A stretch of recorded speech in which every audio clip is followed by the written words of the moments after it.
like we have a large school here with 120 teachers approximately, and we started off with a small group, a small working group that are using nurture. People that are really, really interested, people that want to use nurture for all the right reasons, and people that want to see how it can improve their own practices on a daily basis. And I suppose it is a little bit about risk taking as well. And I would have said that to you when the first time we spoke around. We've no problem trying anything, because there's the one thing that I'd steer away from would be trying to perfect something before you try it, and like kind of perfection paralysis, if you like. And to engage in a pilot, to figure out what works, to get feedback from your own teachers in particular. And that's something that I would have said to yourself, Dave, yourself, and the lads since day one, that if nurture's to work in our school, I'd really like to see evidence from it working with our own teachers, with our own students.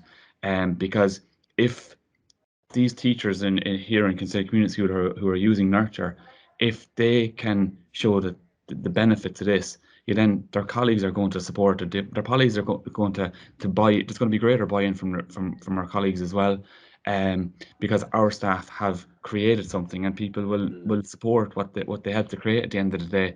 And going back to that whole the power of collective teacher efficacy, if you can demonstrate that something's worth trying, and you can give people some support in that regard, anything is possible. But I suppose the main thing is that take risks, figure out what works, make decisions. We learn by making decisions, and sometimes we even learn by making we learn by making good and bad decisions. So I suppose that would be my insight into that, in terms of just looking at the people around you who has harnessed their potential, harnessed their native genius and their expertise, and go for it.